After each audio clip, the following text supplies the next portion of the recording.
السلام علیکم۔ شفق YouTube channel کے ساتھ میں ہوں آپ کی ہوسٹ مہرما۔ دسمبر پارٹ 10۔ کوئی بات نہیں، آپ نے ایسا جان بوجھ کر نہیں کیا تھا۔ آپ کی جگہ کوئی بھی ہوتا تو یقیناً ایسا ہی کرتا۔ بہرحال پریشان ہونے کی ضرورت نہیں، میں نے انہیں ان کے گھر تک چھوڑ دیا تھا۔ جبھی تو کافی دیر تک آپ کے تعاقب میں نہیں آیا تھا، کامران نے مسکراتے ہوئے کہا تو جواب میں روبی بھی مسکرا دی۔ اب تو بتا دو، کیا تم نے ہمیں معاف کر دیا؟ سارم سمیت سب ہی روبی سے پوچھنے لگے۔ نہیں، پہلے وہ سب جنہوں نے میرے ساتھ یہ کھیل کھیلا اور جنہوں نے وہ پلان بنایا، مل کر اپنے دونوں کان پکڑ کر معافی مانگے، اسی صورت میں معافی ملے گی۔ روبی نے کہا تو سبھی ہنسنے لگے۔ اتنی سی بات ہے تو یہ لو۔ سارم بولا تو سبھی اپنے کان پکڑ کر کھڑے ہو گئے، جن میں آئلہ، سارم، شانزے، ساول، کامران اور روبی کی کچھ سہیلیاں شامل تھیں۔ سبھی نے کان پکڑ کر سوری بولا تو روبی کو معاف کرنا ہی پڑا۔ ٹھیک ہے، تم سب کو معاف کیا، لیکن وعدہ کرو کہ آئندہ تم سب ایسا نہیں کرو گے میرے ساتھ، کیا کسی اور کے ساتھ بھی نہیں؟ روبی نے تنبیہ کرتے ہوئے کہا تو سبھی نے وعدہ کیا اور کسی کے ساتھ ایسا نہ کرنے کا حلف اٹھایا۔ شاباش، روبی نے سب کو سچے دل سے معاف کر دیا، جس پر سبھی نے زبردست قہقہ لگایا۔ ہمیں تو پہلے ہی پتہ تھا کہ تم ہمیں معاف کر دو گی، سارم ہنستا ہوا بولا تو روبی سمیت سب ہی ہنسنے لگے۔ روبی کی ماما نے اسے گلے سے لگا لیا اور سب کو پیار سے ڈانٹتے ہوئے بولی، بہت خبیث ہو تم سب، اگر میری بچی کو کچھ ہو جاتا تو؟ سبھی ہنستے مسکراتے ان کی ڈانٹ سن رہے تھے، جس پر روبی بولی، رہنے دیجیے نا ماما، ان سب کے پیچھے ان کی نیت اچھی تھی، یہ مجھے صرف سرپرائز دینا چاہتے تھے، نہ کہ میرا برا چاہتے تھے۔ روبی نے ہنستے ہوئے کہا۔ یہ تو ہے، ویسے تو پھر اب انجوائے کرو تم سب، روبی کی ماما نے کہا تو سب ایک بار پھر خوب قہقہ لگا کر ہنسنے لگے۔ ہیلو، چلو آؤ پہلے کیک کاٹتے ہیں، کب سے زوروں کی بھوک لگی ہے، آئلہ نے کہا تو سب نے اس کی بات کی تائید کی۔ کچھ ہی پل میں سبھی ٹیبل کے ارد گرد جمع ہو گئے، کیک پر موجود موم بتیاں بجھا کر جیسے ہی روبی نے کیک کاٹا، سب نے happy birthday to you کہا۔ کیک کا پہلا ٹکڑا روبی نے اپنے ہاتھوں سے سب سے پہلے اپنی ماما کو کھلایا، جس پر سب نے تالیاں بجا کر خوشی کا اظہار کیا۔ اس کے بعد کھانے پینے کا دور چلا، جس کے دوران سبھی روبی کو سالگرہ مبارکباد وش کرتے رہے اور تحائف بھی دیتے رہے۔ پورا گھر مہمانوں سے بھرا پڑا تھا، سبھی موج مستیاں کرنے میں لگے ہوئے تھے۔ روبی ایک ٹیبل پر اکیلی بیٹھی کھانا کھانے میں مشغول تھی، جب کامران اس کے برابر کرسی کھینچ کر بیٹھ گیا۔ روبی نے حیرانی سے کامران کی جانب دیکھا۔ اس سے پہلے کہ کامران کچھ کہتا، ساول بھی روبی کے ساتھ والی سیٹ پر آ کر بیٹھ گیا۔ روبی نے حیرانی سے دونوں کو دیکھا، وہ کھانا چھوڑ چکی تھی۔ بالآخر روبی کی حیرت کامران نے دور کی۔ کیا ہوا؟ کیا اتنے سارے لوگوں میں ہونے کے باوجود گھبرا گئی ہو کہ کہیں میں تمہیں مار نہ دوں؟ کامران نے کہا تو روبی مسکرانے لگی۔ نہیں تو ایسی کوئی بات نہیں ہے، میں تو بس سوچ رہی تھی کہ آپ دونوں یہاں کیسے؟ جیسا کہ آپ جانتی ہیں کہ ہم دونوں سارم کے کہنے پر پہلی بار آپ کی سالگرہ میں شریک ہوئے ہیں، تو گفٹ تو بنتا ہے، ساول نے کہا تو اس نے اور کامران نے ایک ساتھ گفٹ باکس روبی کے سامنے رکھ دیا۔ ارے ان سب کی کیا ضرورت تھی؟ آپ دونوں تو پہلی بار میرے گھر آئے ہیں، اس وجہ سے تو آپ دونوں میرے خاص مہمان ہیں، روبی نے کہا۔ تو کیا ہوا، بھائی بہنوں کو گفٹ تو دیتے ہیں، ساول نے کہا تو روبی مسکرانے لگی۔ بہت شکریہ آپ کا، اور بہنیں بھائیوں کا شکریہ بھی ادا نہیں کرتی، ساول نے جواباً کہا تو روبی ہنسنے لگی۔ بہت سوچا تھا میں نے کہ تمہیں تحفے میں کیا دوں، کچھ سمجھ ہی نہیں آ رہی تھی، کیونکہ ساری مجھے بتا چکا تھا کہ نہ تمہیں میک اپ کرنے کا شوق ہے، نہ ہی کسی قسم کی جیولری پہننے کا شوق ہے، تو پھر بہت سوچ بچار کے بعد میں نے یہ تحفہ تمہارے لیے پسند کیا ہے، امید ہے تمہیں پسند آئے گا، کامران نے کہا۔ آپ نے اتنے پیار سے میری پسند کا خیال رکھتے ہوئے مجھے یہ تحفہ دیا تو ضرور پسند آئے گا، روبی نے خوشی سے کہا تو کامران بھی ہنسنے لگا۔ اس کے بعد آس پاس کے لوگوں کا خیال رکھتے ہوئے ہلکی آواز میں انگریزی موسیقی لگائی گئی، جس پر مرد حضرات نے خوب رقص کیا۔ ہر کوئی اپنی اپنی جگہ بہت خوش تھا اور اس پارٹی کو انجوائے کر رہا تھا۔ سب نے خوب ہلا گلا کیا اور بالآخر یہ ساری پارٹی رات چلنے کے بعد فجر کی اذانوں سے کچھ دیر قبل اپنی اختتام کو پہنچی۔ جن کے گھر قریب تھے وہ سب ایک ایک کر کے رخصت ہونے لگے، جبکہ رات کے اندھیرے کی وجہ سے روبی نے اپنی سہیلیوں کو اکیلے اس وقت گھر جانے سے روک دیا۔ وہ سبھی پارٹی کی وجہ سے شدید تھک چکی تھی، لہٰذا ایک ایک کمرے میں دو دو لڑکیاں سونے کے لیے چلی گئیں۔ سارم اور شانزے کا گھر زیادہ دور نہیں تھا، لہٰذا انہوں نے جانے کا فیصلہ کیا اور جانے کے لیے تیار ہو گئے۔ ان کے ساتھ ساول اور کامران بھی جانے کے لیے اٹھ کھڑے ہوئے۔ سارم کا ان دونوں کو اپنے گھر لے جانے کا ارادہ تھا، کیونکہ ان دونوں کا گھر یہاں سے کافی دور تھا اور وہ دونوں اس وقت سفر کی حالت میں نہ تھے، ان پر شدید تھکن سوار تھی۔ ان سب کو جاتے دیکھ کر روبی نے کہا، سارم کچھ دیر اور رک جاؤ نا آپ سب. نہیں، اب آپ آرام کریں اور تمہارے گھر میں خواتین کی جگہ. I repeat. نہیں، اب آرام کی ضرورت ہے. تمہارے گھر میں تو خواتین نے جگہ گھیر رکھی ہے، لہٰذا یہاں رکنا مناسب نہیں.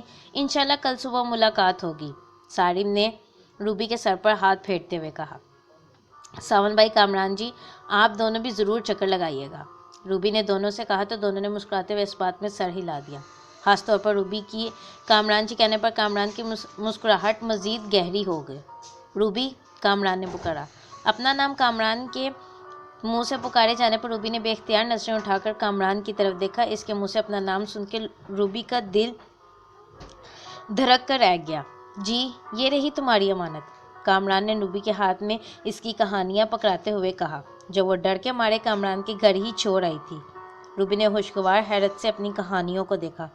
معذرت کروں گا کہ ہمارے اس سرپرائز کی وجہ سے آپ کا کافی قیمتی وقت برباد ہوا، اس لیے ہو سکے تو انہیں ابھی اسی وقت صبح ہونے سے پہلے مکمل کر لینا، اور ہر حال میں صبح لازمی انہیں ادارے والوں کو بھیج دینا. اوکے، کامران نے کہا تو روبی نے خوشی سے اس بات میں سر ہلا دیا. میں تو سمجھی تھی کہ میں نے انہیں کھو دیا اور میری ساری محنت ضائع ہو گئی. اللہ کا شکر ہے، آپ کا بہت بہت شکریہ کہ آپ اسے یہاں لے آئے. روبی نے خوشی سے سرشار ہوتے ہوئے کہا. میں آپ کی محنت کیسے ضائع ہونے دے سکتا تھا. خیر، ہو سکے تو میرے گھر ضرور آئیے گا. آپ کو میرا ایڈریس تو یاد ہوگا ہی، اور میں آپ کو اپنی بہن سے ملواؤں گا. کامران نے زیر لب مسکراتے ہوئے کہا تو روبی نے بھی مسکراتے ہوئے اس بات میں سر ہلا دیا. اچھا، تو پھر اب ہم چلتے ہیں. اپنا خیال رکھنا، ساول نے کہا.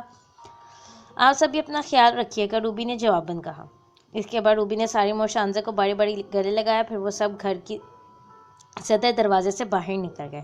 روبی اپنے گھر کے دروازے پر کھڑی ہو کر انہیں دور تک جاتے دیکھتی رہی. کئی بار ان چاروں نے پیچھے مڑ کر روبی کو دیکھا تھا، جس پر روبی نے ہاتھ کے اشارے سے انہیں بائے بائے کہا.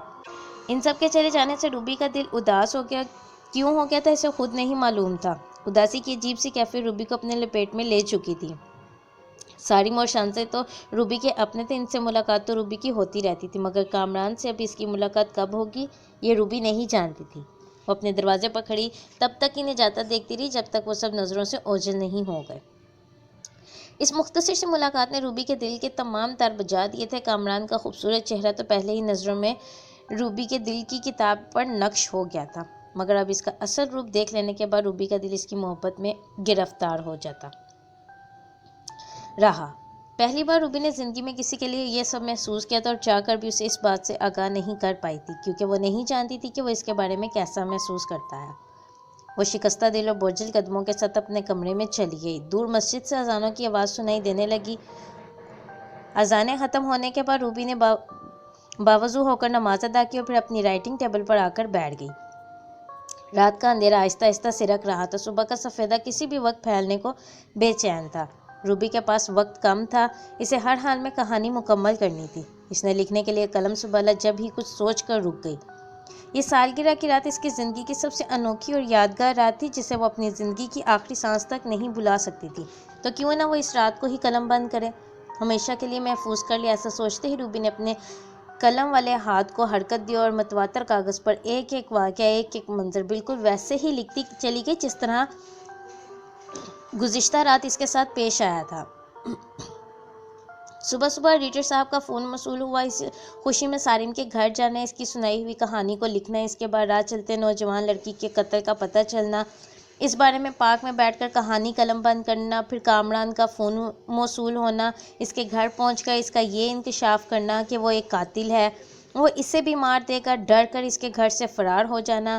اس کے بعد اپنے گھر پہنچتے پہنچتے جو بھی واقعہ رونما ہوئے، روبی نے انہیں اچھے سے کہانی کی شکل دینے لگی. لکھتے لکھتے وہ دوبارہ ان کرداروں کے ساتھ سفر کرنے لگی. ایک ایک کر کے تمام واقعات کسی فلم کی طرح روبی کے ذہن کی اسکرین پر چلنے لگے. اس کے لبوں پر ہلکی سی مسکراہٹ بھی رقصاں تھی. سب نے کس ہوشیاری سے پلان ترتیب دیا تھا کامران کے رول پر یہ انکشاف کرنا. اس نے اس لڑکی کو قتل کیا جس کے بارے میں روبی نے ایک عورت سے پوچھا تھا، جس کا مطلب تھا کہ سارم نے کسی کو مسلسل روبی کی نگرانی پر لگا رکھا تھا کہ وہ کیا کر رہی ہے، کہاں جا رہی ہے. یعنی وہ سب اس سے ایک لمحے کے لیے بھی غافل نہیں تھے. روبی لکھتی جا رہی تھی اور دل ہی دل میں مسکراتی جا رہی تھی.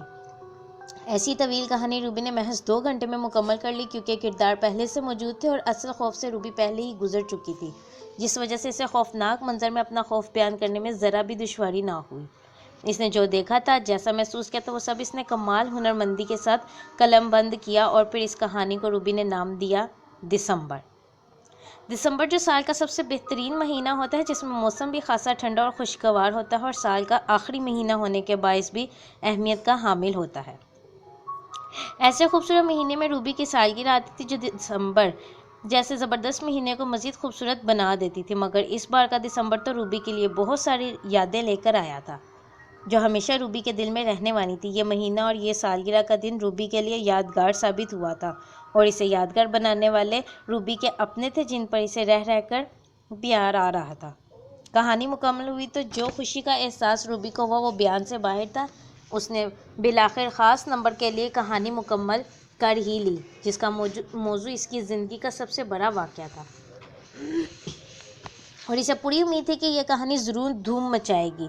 روبی نے کھڑکی سے باہر دیکھا تو دن کا اجالا چارسو پھیل چکا تھا، مگر سردی ہونے کے باعث سورج کی روشنی دھیمی تھی۔